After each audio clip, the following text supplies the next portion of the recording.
আজকে রবিবার, তো রবিবার এমনি চিকেন আসে, তো ভাবলাম আজকে যেহেতু চিকেন এসছে তোদের জন্য সেই প্রোটিন ফুডটা আরেকবার বানিয়ে নিই। তো দেখো চিকেনগুলোকে আমি ধুয়ে দিয়ে দিয়েছি, আর একটা কাঁচা কলা দিয়ে দিলাম, ছোট ছোট দুটো মিষ্টি আলু এটাও দিয়ে দিচ্ছি। আমি নর্মাল আলু আর দেবো না, যেহেতু মিষ্টি আলুগুলো দিলাম। দেবো, কুমড়োটা তো খুবই দরকার। এই যে কুমড়ো,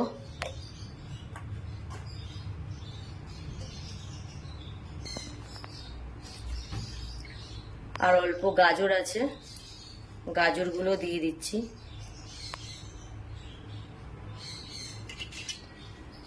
আর ডিম দুটো সিদ্ধ করে আগে রেখে দিয়েছি।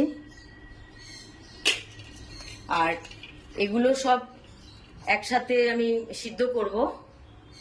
ওদের মেটে আছে চিকেনের, তো এই মেটেগুলো এগুলোর সাথে দেব না, মেটেগুলো আমি আলাদা সিদ্ধ করব, যেহেতু মেটেগুলো সিদ্ধ করার পর এই জলটা আমাকে ফেলে দিতে হবে, তাই জন্য মেটেটা আমি আলাদা সিদ্ধ করব পরে। আর এগুলো যে সব সিদ্ধ করব চিকেনের সাথে এই ভেজিটেবলস গুলো, তো এই জলটা আমি ফেলবো না, এই জলটা ওদের খেতে দেব। এই জলটাতে অনেক প্রোটিন আছে, ওদের খেলে ওদের জন্য খুব ভালো হবে। তো আমি মেটে আলাদা সিদ্ধ করব, আর চিকেন আর সবজিটা আলাদা সিদ্ধ করব। পরে মেটেটা দিয়ে এই সব কিছু দিয়েই মিক্সি মেশিনে ব্লেন্ড করব। এই যে সবজি আর চিকেনগুলোকে সিদ্ধ করে যে আলাদা তুলে নিয়েছি, আর এই চিকেন আর সবজি যে সিদ্ধ করা জলটা ছিল সেটাও আলাদা তুলে রেখেছি। ওদের এমনি নর্মালি ক্যাট ফুড দেওয়ার সময় এটা আমি খেতে দেবো। আর এই যে দেখো মেটেগুলো আলাদা আমি বয়েল করেছি, তো এই মেটের এই যে জলগুলো আছে এটা সমস্তটাই আমি ফেলে দেব। এই যে, কারণ এটা ওদের খাওয়ানো যায় না, এটা খাওয়ানো খুব খারাপ। এই যে, তো সবগুলো সেদ্ধ হয়ে গেছে, এবার টোটালটাই আমি মিক্সি মেশিনে ব্লেন্ড করে নেব। মেটে চিকেন সবজি সমস্ত কিছু একসাথে দিয়ে পেস্ট করে নিচ্ছি।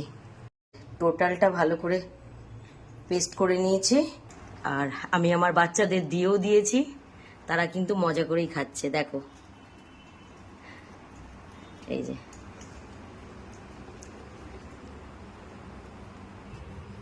দেবা একটু কাঠবিড়ালি, তোমার অল্প হয়ে গেছিল তখন।